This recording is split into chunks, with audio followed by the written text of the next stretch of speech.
In geopolitics, today's enemy can be tomorrow's ally, and today's ally can be tomorrow's enemy. नमस्कार, म ओम कुमार श्रेष्ठ। म कुरा गर्दैछु अमेरिकी राष्ट्रपति डोनाल्ड ट्रम्प उनका कार्यकारी आदेशद्वारा सृजित भू राजनीतिक उथलपुथल र केही राजनीतिक सिद्धान्तका साथै तेस्रो विश्वयुद्ध रोक्न सक्ने न्युक्लियर डेटरेजको भूमिकाको बारेमा। मैले प्रारम्भमै भने कि जियोपोलिटिक्समा आजका मित्र भोलि शत्रुमा र आजका शत्रु भोलि मित्रमा परिवर्तन हुने बदलिरहने सम्भावना सदैव रहिरहन्छ, किनकि इन्टरनेसनल पोलिटिकल एरिनामा स्टेटहरू बिचको रिलेसन स्टेटिक अर्थात् स्थिर होइन कि तरल, चलायमान वा गतिशील अर्थात् डाइनामिक हुने गर्दछ र विश्व राजनीतिक रङ्गमञ्चमा अस्तित्वमा रहेका फरक फरक राष्ट्रहरूका फरक फरक पोलिटिकल आइडियोलोजिजहरू र इन्टरनेसनल रिलेसनमा राष्ट्रहरूले अँगाल्ने फरक फरक पोलिटिकल थ्योरीका कारणले गर्दा राष्ट्रहरूको जियोपोलिटिकल स्ट्रेटेजीमा परिवर्तन हुन गई विश्वमा प्रतिस्पर्धा, प्रतिद्वन्दिता र तनाव हुँदै युद्धको बादल मडारिन पुग्दछ र राष्ट्रले आफ्नो स्वार्थ अनुकूल मित्रता बनाउने र एलायन्स बनाउने र तोड्ने क्रम निरन्तर चलिरहन्छ। त्यसैले त एउटा फेमस कहावत नै छ कि nations have no permanent friends and no permanent enemies, nations have only permanent interest. र यो पुरानो ब्रिटिस कहावत विशेष गरेर ग्रेट पावर र सुपर पावर राष्ट्रहरूका व्यवहार र आचरणहरूसँग बढी मेल खाने भएकोले यसलाई संशोधन गर्दै भनिन्छ कि great and super power don't have friends, they have only interest. र हालै दोस्रो पटक निर्वाचित अमेरिकी राष्ट्रपति डोनाल्ड ट्रम्पले शपथ ग्रहण गरी लगत्तै जारी गरेका 80भन्दा बढी कार्यकारी आदेशले यही कहावतलाई जबरजस्त ढङ्गले पुष्टि गरेको छ। साथीहरू, पोलिटिकल साइन्समा पोलिटिकल पार्टिज र पोलिटिकल लिडर्सहरूले अँगाल्ने केही पोलिटिकल आइडियोलोजिजहरू छन्, जस्तो क्यापिटलिजम, लिबरलिजम, नियो लिबरलिजम, मार्क्सिजम, नियो Marxism, socialism, democratic socialism, nationalism, कन्जर्भेटिजम र केही कन्टेम्पोरेरी पोलिटिकल थ्योरिजहरू। त्यस्तै इन्टरनेसनल रिलेसनमा स्टेटहरूले अङ्गीकार गर्ने केही पोलिटिकल थ्योरिजहरू छन्, जस्तो आइडियलिजम, लिबरलिजम, नियो लिबरलिजम, रियलिजम, नियो रियलिजम र विश्वकै महान दार्शनिक प्लेटो, जसलाई राजनीतिक दर्शनका पिता मानिन्छ, फादर अफ पोलिटिकल फिलोसफी, उनी आइडियलिजममा विश्वास गर्ने अर्थात् न्याय, स्वतन्त्रता र समानताका पक्षपाती आइडियलिस्ट थिङ्कर थिए। त्यस्तै अर्का विश्वकै महान अहिंसावादी नेता महात्मा गान्धी, ऊ पनि आइडियलिजममा विश्वास गर्ने आइडियलिस्ट थिङ्कर नै थिए। त्यस्तै प्रजातान्त्रिक समाजवाद अर्थात् लोकतान्त्रिक समाजवादी सिद्धान्तका प्रणेता जननायक विश्वेश्वर प्रसाद कोइराला होस् वा भारतका चर्चित राजनेता जवाहरलाल नेहरू होस् वा विश्वका प्रख्यात रङ्गभेद विरोधी नेता नेल्सन मण्डेला नै किन नहोस्, उनीहरू पनि मुख्यतः विशेष गरेर आइडियलिजममा विश्वास गर्ने आइडियलिस्ट लिडरहरू नै थिए। मोरल पोलिटिक्समा विश्वास गर्ने आदर्शवादी नेताहरू थिए। तर त्यसको ठिक विपरीत विश्व विजेता अर्थात् वर्ल्ड कङ्करर अलेक्जेन्डर द ग्रेट, जसलाई अरबी भाषामा सिकन्दर भनिन्छ, उनी विश्व विजेता सिकन्दरका गुरु अर्का महान दार्शनिक एरिस्टोटल, जसलाई अरस्तु पनि भनिन्छ, उनीलाई पोलिटिकल साइन्सका पिता मानिन्छ, फादर अफ पोलिटिकल साइन्स। तर उनी रियलिजममा विश्वास गर्ने रियलिस्ट थिङ्कर थिए। त्यस्तै चक्रवर्ती सम्राट अशोकका पिताका पनि पिता चन्द्रगुप्त मौर्यका पनि गुरु चाणक्य, जसलाई कौटिल्य पनि भनिन्छ, जसले नन्द वंशलाई समूल नष्ट गरेर चन्द्रगुप्तको नायकत्वमा मौर्य वंश स्थापना गरे, उनी पनि रियलिजममा विश्वास गर्ने रियलिस्ट लिडर नै थिए। र विश्वको इतिहासमा दृष्टिपात गर्ने हो भने चाहे नेपोलियन बोनापार्ट होस्, चाहे हिटलर होस्, चाहे मुसोलिनी होस्, चाहे हालका चाइनाका राष्ट्रपति सी जिनपिङ होस् वा रसियाका राष्ट्रपति भ्लादिमिर पुतिन होस् वा हालै दोस्रो पटक निर्वाचित अमेरिकी राष्ट्रपति डोनाल्ड ट्रम्प, उनीहरू पनि रियलिजममा विश्वास गर्ने रियलिस्ट लिडर हुन्। अर्थात् मोरल पोलिटिक्स होइन कि पावर पोलिटिक्समा विश्वास गर्ने, रियल पोलिटिक्समा विश्वास गर्ने रियलिस्ट लिडरहरू हुन्। र इन्टरनेसनल रिलेसनमा यो आइडियलिजम र रियलिजम दुईटा विपरीत सिद्धान्तहरू हुन्। आइडियलिजम भन्छ कि मानिस जन्मजातै असल हुन्छ, विवेकशील हुन्छ, न्यायप्रेमी हुन्छ। त्यसैले आइडियलिजम भन्छ कि एउटा शासक पनि विवेकशील, न्यायप्रेमी र प्रज्ञावान हुनुपर्दछ। त्यसैले महान दार्शनिक प्लेटोले आफ्नो पुस्तक द रिपब्लिकमा फिलोसफर किङ अर्थात् दार्शनिक राजाको परिकल्पना गरेको छ। तर रियलिजम भन्छ कि मानिस जन्मजात असल हुँदैन। मानिस त जन्मजात स्वाभाविक रूपमै सेल्फ सेन्टर हुन्छ, अर्थात् स्वार्थी हुन्छ। ऊ आफ्नो स्वार्थ पुरा गर्ने प्रयत्नमा ऊ करप्ट हुन पुग्छ र उसले समाजका मूल्य, मान्यता, नियम कानुनलाई सदैव तोडेर आफ्नो स्वार्थ पुरा गर्न सदैव प्रयत्नशील रहन्छ। त्यसैले रियलिस्ट थिङ्कर मेकियावेली भन्छ कि समाजमा ल एन्ड अर्डर, सामाजिक शान्ति व्यवस्था, अमन चयन कायम गर्नको लागि एउटा शासक सिंह जस्तो आँटिलो र स्याल जस्तो चतुर हुनुपर्दछ। र चतुर यस कारण पनि हुनुपर्दछ कि शासकका मित्र र शत्रु, फ्रेन्ड्स र एनिमी मात्रै हुँदैन, त्योभन्दा पनि खतरनाक कुरा एउटा शासकका फ्रेनिमिज हुने गर्दछ। अर्थात् फ्रेन्ड्स प्लस एनिमी फ्रेनिमिज। त्यसको अर्थ हो हेर्दा ऊ फ्रेन्ड जस्तो छ शासकको, तर ऊ यथार्थमा ऊ एनिमी हो। यसर्थ पनि एउटा शासक अत्यन्तै स्याल जस्तो चतुर हुनुपर्दछ। र रियलिजम यो पनि विश्वास गर्दछ कि जसरी एउटा व्यक्तिका स्वार्थ हुन्छन् त्यसरी राष्ट्रको पनि नेसनल इन्ट्रेस्ट हुन्छ, राष्ट्रिय स्वार्थ। र राष्ट्रको सबैभन्दा महत्त्वपूर्ण राष्ट्रिय स्वार्थ भनेको आफ्नो सर्भाइभल हो, आफ्नो स्वतन्त्रता, सम्प्रभुता, सार्वभौमिकता, राष्ट्रिय अखण्डताको रक्षा गर्नु हो। किनकि इतिहासमा कमजोर राष्ट्रहरूको सार्वभौमिकता, राष्ट्रिय अखण्डतामाथि पटक पटक आक्रमण भएको छ, जसरी अहिले युक्रेनमाथि आक्रमण भएको छ। र इतिहासमा कमजोर राष्ट्रहरूको सम्प्रभुता र स्वतन्त्रताको हरण भएको छ, जसरी अहिले क्रिमियाको हरण भएको छ। त्यसैले फेमस बायोलोजिस्ट चार्ल्स डार्विनले आफ्नो सर्भाइभल अफ द फिटेस्टको सिद्धान्तमा भने चाहिँ वातावरणमा जो फिट छ, जो स्ट्रङ छ, उसैको सर्भाइभलको ग्यारेन्टी छ, र वातावरणमा जो अनफिट छ, जो विक छ, उसको नियति त डाइनासोरको जस्तो विलुप्त भएर इतिहासको पानामा सीमित हुन अभिशप्त छ। त्यसैले रियलिजम भन्छ एउटा राष्ट्रले आफ्नो स्वतन्त्रता र सम्प्रभुताको रक्षाको लागि ऊ स्ट्रङ हुन जरुरी छ। तर एउटा प्याराडोक्सिकल सिचुएसन फेरि निर्माण हुने गर्दछ, किनकि विश्वका सबै राष्ट्रहरूले जब आफूलाई स्ट्रङ बनाउन, बलियो बनाउन, सैन्य रूपमा पनि आर्थिक रूपमा पनि जब ऊ बलियो बनाउन प्रयत्नशील रहन्छ, तब विश्वमा एक किसिमको अराजकताको स्थिति निर्माण हुन्छ। त्यसैले रियलिस्ट स्कोलरहरू भन्छ कि विश्व व्यवस्था त अराजकतापूर्ण छ, विश्व व्यवस्था त एउटा गन्जागोल खोसाखोसको स्थिति छ। त्यसैले रियलिजम भन्छ the international system is anarchic because there is no power above the state. किनकि बलियो राष्ट्रले कमजोर राष्ट्रमाथि यदि थिचोमिचो गर्छ भने त्यो बलियो राष्ट्रलाई रोक्ने, नियन्त्रण गर्ने वा पनिस गर्ने त्यस्तो विश्व स्तरको कुनै सरकार नै छैन। यद्यपि युएनओ अहिले अस्तित्वमा छ, तर त्यो युएनओ असान्दर्भिक र अप्रभावकारी भएको छ। त्यसैले रियलिजम भन्छ कि आफ्नो राष्ट्रको सार्वभौमिकता, स्वतन्त्रता र राष्ट्रिय अखण्डताको रक्षाको लागि एउटा राष्ट्र बलियो हुनुपर्दछ, र बलियो मिलिटरीली पनि इकोनोमिकली पनि ऊ बलियो हुनुपर्दछ। र डोनाल्ड ट्रम्प त्यही रियलिजममा विश्वास गर्ने रियलिस्ट लिडर हो भने उनका पार्टी रिपब्लिकन पार्टी पनि कन्जर्भेटिभ र नेसनलिस्ट पार्टी हुनुको अतिरिक्त रियलिजममा विश्वास गर्ने पार्टी हुन्। र डोनाल्ड ट्रम्प कट्टर रियलिस्ट लिडर हुन्। र डोनाल्ड ट्रम्प रियलिस्ट लिडर हुनुको अतिरिक्त उनी गिभ एन्ड टेकमा विश्वास गर्ने ट्रान्जेक्सन लिडर पनि हुन्। र त्यसको अतिरिक्त ऊ व्हाइट वर्किङ क्लासको पक्षमा स्ट्रङली एडभोकेसी गर्ने पपुलिस्ट लिडर पनि हुन्। र उनले आफ्नो इलेक्सन क्याम्पेनभरि मागा अर्थात् मेक अमेरिका ग्रेट अगेन जस्ता, सेभ अमेरिका जस्ता र अमेरिका फर्स्ट जस्ता पपुलिस्ट नारा घन्काएर आफूले इलेक्सन जितेका थिए। त्यसैले उनी राष्ट्रपति भएपछि जारी गरेका आदेशहरू कुनै लहरको भरमा जारी गरेको व्हिम्सिकल आदेशहरू होइन, त्यो कुनै सनकी निर्णयहरू होइन, त्यो त यही ट्रान्जेक्सनलिजम, नेसनलिजम, कन्जर्भेटिजम, पपुलिजम र रियलिजम जस्ता राजनीतिक सिद्धान्तकै जगमा आएका ती आदेशहरू हुन्। राष्ट्रपति ट्रम्प कन्जर्भेटिभ लिडर भएकै कारणले गर्दा उनले लैङ्गिक पहिचानको परिभाषामा परिवर्तन गरेर अमेरिकामा महिला र पुरुष दुईटा मात्र लिङ्गलाई उनले मान्यता प्रदान गरे।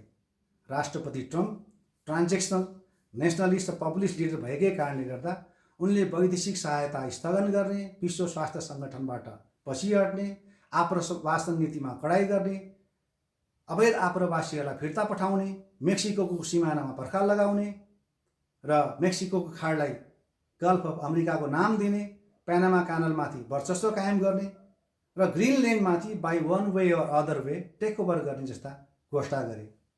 र राष्ट्रपति ट्रम्प रियलिस्ट लिडर भएकै कारणले गर्दा उनले इरान र चीनसँगको आफ्नो द्वन्द्वको सवालमा रसियालाई न्युट्रलाइज गर्नको लागि अमेरिकाले आफ्ना पुराना मित्र राष्ट्र युरोपियन युनियनलाई र नाटोलाई उपेक्षा गरेर आफ्नो पुरानो मित्र राष्ट्र युक्रेनका राष्ट्रपति जेलेन्स्कीलाई डिक्टेटरको संज्ञा दिए र उनले व्हाइट हाउसमा ओभल हाउसमा बोलाएर विश्व सामु ह्युमिलिएट गरे र विश्वलाई नै चकित पार्ने गरेर इतिहासमै पहिलोपल्ट उनले युएनको सुरक्षा परिषद बैठकमा युक्रेनको विपक्षमा र रसियाको पक्षमा मतदान गरे र यसरी उनले रसियासँग मित्रता बढाउन ओलिभ ब्रान्च अफर गरेको एउटा प्रतीत भएको छ र राष्ट्रपति ट्रम्प रियलिजममा विश्वास गर्छ र रियलिजम थप यो पनि भन्छ कि in the long run economic power is more significant than military power, अर्थात् दीर्घकालमा आर्थिक शक्ति सैन्य शक्तिभन्दा बढी महत्त्वपूर्ण हुन्छ। किनकि आर्थिक रूपमा शक्तिशाली हुनु भनेको उनले मिलिटरी रूपमा पनि उनले शक्तिशाली हुनु हो, किनकि उनले डिफेन्समा बढी खर्च गर्छ। त्यसैले राष्ट्रपति ट्रम्पले चाइनालाई पहिलो नम्बरको आर्थिक महाशक्ति बन्नबाट रोक्नको लागि आर्थिक क्षेत्रमा पनि रियलिजम लागू गरे, इकोनोमिक रियलिजम, अर्थात् 18औं र 19औं शताब्दीमा अभ्यासमा रहेको मर्केन्टलिजमको सिद्धान्त अनुसारको आफ्नो घरेलु उद्योग उत्पादन र उद्यमीलाई संरक्षण गर्नको लागि संरक्षणवादी नीति, प्रोटेक्सनिस्ट पोलिसी।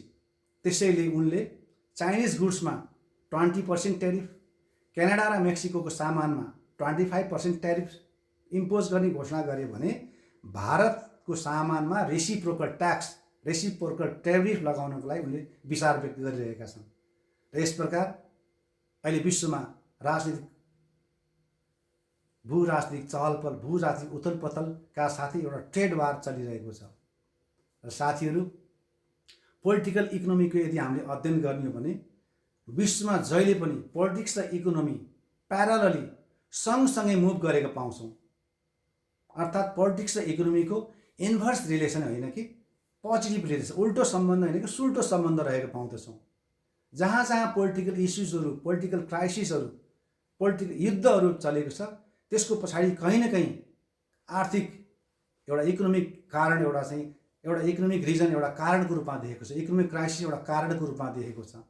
र विश्वमा जहाँ जहाँ इकोनोमिक क्राइसिस, आर्थिक सङ्कटहरू देखेको छ त्यसको पछाडि पनि कहीँ न कहीँ कारणको रूपमा पोलिटिकल क्राइसिसको कारणको रूपमा देखिएको छ। र विश्वमा सबैभन्दा ठुलो पोलिटिकल इभेन्ट भनेको दोस्रो विश्वयुद्ध हो, सबैभन्दा ठुलो डिस्ट्रक्टिभ पोलिटिकल क्राइसिस। र यो सबैभन्दा ठुलो डिस्ट्रक्टिभ पोलिटिकल क्राइसिसले 2.5 करोड सैनिकहरू यसमा मारिए भने हामी जस्ता सिभिलियनहरू जो युद्धमा भागै लिएको थिएन उनीहरू लगभग 4.5 करोडभन्दा बढी हताहत भए। यसरी विश्वलाई नै, विश्वको सभ्यतालाई, समाजलाई नै ध्वस्त पार्ने दोस्रो विश्वयुद्धको यो पोलिटिकल क्राइसिसको पछाडि पनि कहीँ न कहीँ इकोनोमिक क्राइसिस कारणको रूपमा देखिएको छ। र त्यो इकोनोमिक क्राइसिस हो 1930 को ग्रेट डिप्रेसन, अर्थात् 1930 को आर्थिक महामन्दी। र संयोग नै भनौँ त्यतिखेर पनि 1930 को आर्थिक महामन्दीको बेलामा पनि अमेरिकाको सरकारमा रिपब्लिकन पार्टीकै राष्ट्रपति थिए र त्यतिखेर पनि रिपब्लिकन पार्टीले आफ्नो राष्ट्रको उद्योग, उद्यमी र उत्पादनको संरक्षण गर्न भनेर अहिले जस्तै संरक्षणवादी नीति, प्रोटेक्सनिस्ट पोलिसी अनुसार त्यतिखेर जापान, जर्मनी, इटली लगायत युरोपियन देशलाई टेरिफ इम्पोज गरे। बदलामा उनीहरूले पनि अमेरिका लगायत अन्य देशहरूलाई टेरिफ इम्पोज गरे, जसको कारणले गर्दा वर्ल्डकै जिडिपीमा ह्रास आयो, औद्योगिक उत्पादन र कृषि उत्पादनमा ह्रास आयो, हजारौँ मजदुर, लाखौँ मजदुर बेरोजगार भए, स्टक मार्केट कोल्याप्स भए, हजारौँ ब्याङ्कले दिवालिया भए, जसको कारणले गर्दा आर्थिक महामन्दी झन् गहिरियो, झन् सङ्कटग्रस्त भयो। त्यसैले ती युरोपियन देश र अमेरिकाहरूलाई त्यसपछि अर्काको देशको रिसोर्सेसमाथि कब्जा गर्नको लागि त्यस आर्थिक क्राइसिसले युद्धमा जानलाई थप प्रेरित गर्यो। यसरी विश्वको इतिहासमा हेर्ने हो भने इकोनोमिक्स र पोलिटिक्स हामीले सँगसँगै एकले अर्कालाई प्रभावित गर्दै अगाडि बढिरहेको पाउँछौँ।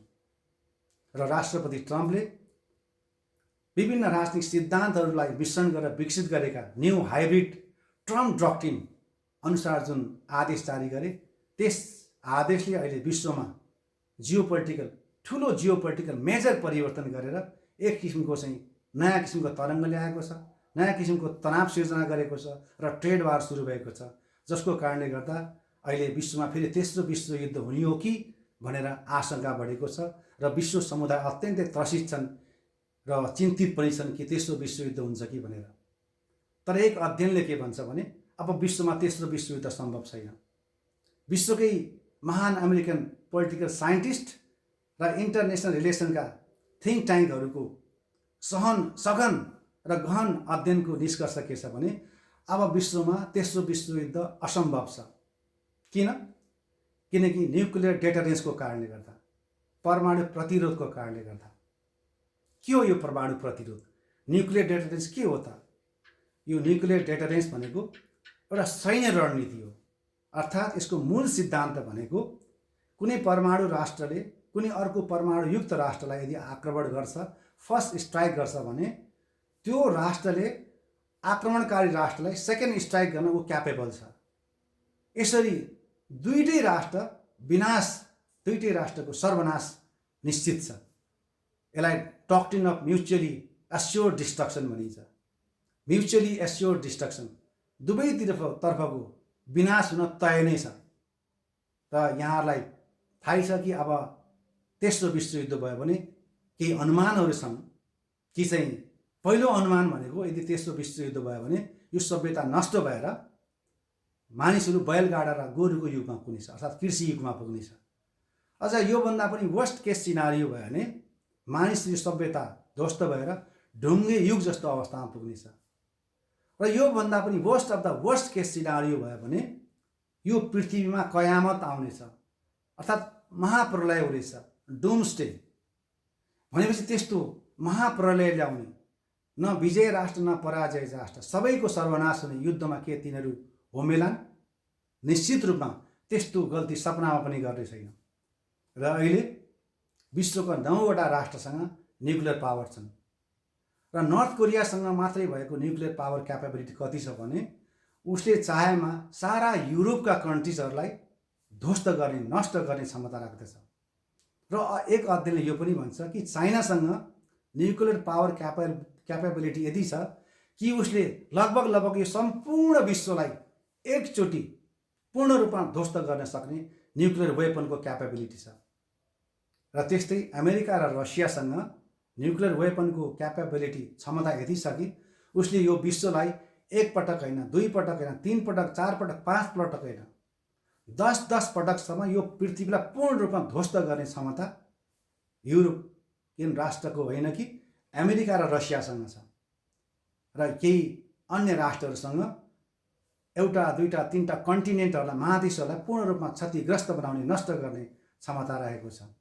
त्यसैले पनि कुनै पनि राष्ट्रले आफैलाई सर्वनाश गर्ने, सेल्फ डिस्ट्रक्सन, सेल्फ हार्म गर्ने त्यस्तो युद्धमा निश्चित रूपमा उनीहरू संलग्न हुने उनले दिनमा रातमा पनि सपनामा पनि सोच्न सक्दैन। र अहिले न्युक्लियर डेटरेन्सले वास्तवमै पहिला हामीले चाहिँ न्युक्लियर वेपनलाई वेपन अफ मास डिस्ट्रक्सन भन्थ्यो, तर यो त वेपन अफ मास डिस्ट्रक्सन नभएर वेपन अफ पिस भएको छ। यसले विश्वमा त शान्ति ल्याएको छ भनेर ती थिङ्क ट्याङ्कहरूको निष्कर्ष छ। किनकि इतिहास साँची छ र इतिहासले प्रमाण पनि दिएको छ कि आज विश्वयुद्ध भएको आज 80-85 वर्ष भइसक्यो र प्रथम विश्वयुद्ध र दोस्रो विश्वयुद्धको अन्तरालको समय 20 वर्षको छ।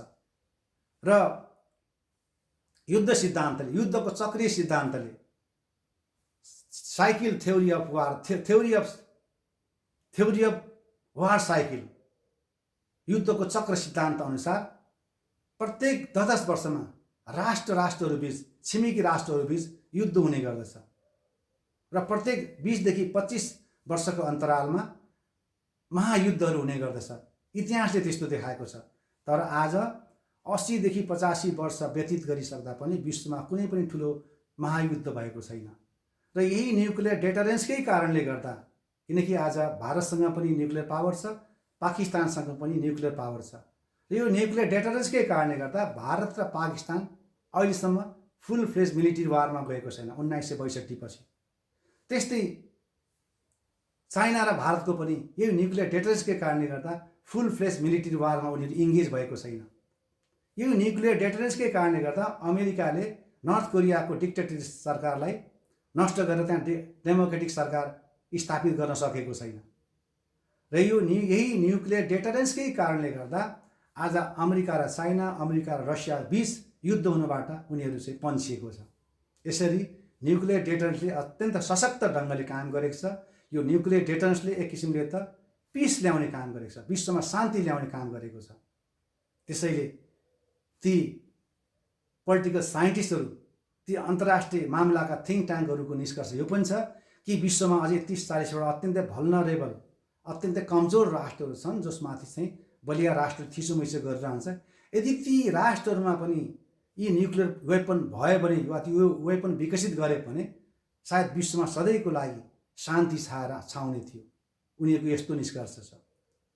त्यसैले अब यो विश्वमा तेस्रो विश्वयुद्ध असम्भव प्राय छ भनेर ती थिङ्क ट्याङ्कहरूको निष्कर्ष रहेको छ। अब त्यसैले बरु अर्का महान साइन्टिस्ट स्टेफन हकिङले भने जस्तो यो विश्वमा 600 वर्ष पछाडि यो विश्व ग्लोबल वार्मिङले गर्दा तातिँदै यो विश्वको सभ्यता 600 वर्षपछि नष्ट होला। वा अन्तरिक्षबाट कुनै क्षुद्र ग्रह आएर यो पृथ्वीमा ठोकेर यो पृथ्वीको मानव सभ्यता नष्ट होला।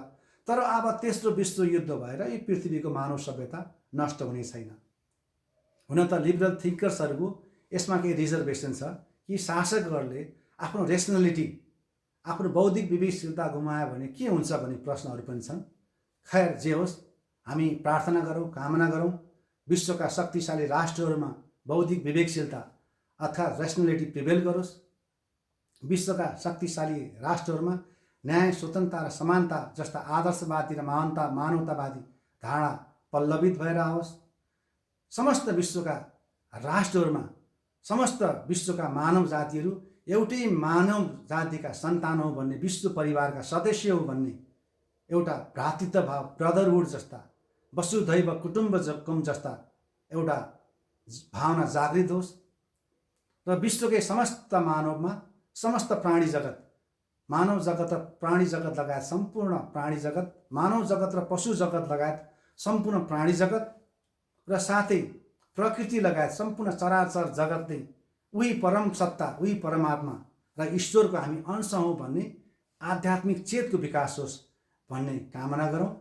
अहिलेलाई यति, र पछि समय, सन्दर्भ र चाहिँ परिस्थितिले र घटना र कुनै सन्दर्भले माग गरेमा मैले नेपाली काङ्ग्रेसको प्रजातान्त्रिक समाजवाद, नेकपा एमालेको जनताको बहुदलीय जनवाद, नेकपा माओवादीको 21औं शताब्दीको जनवाद, राप्रपा र राष्ट्रवादको आर्थिक र राजनीतिक सिद्धान्तहरूका साथसाथै मार्क्सिजम, न्यू मार्क्सिजम र केही कन्टेम्पोरेरी पोलिटिकल थ्योरिजको बारेमा आफ्ना एङ्गल्सहरू, आफ्ना पर्सपेक्टिभ र भ्युजहरू राख्ने प्रतिबद्धता व्यक्त गर्दै प्रतिबद्धता त नभनिहालौँ, आउने दिनमा समय, परिस्थिति र घटनाले माग गरेमा त्यस विषयमा पनि आफ्ना केही विचारहरू राख्ने कुरा राख्दै यसलाई बिदा चाहन्छु।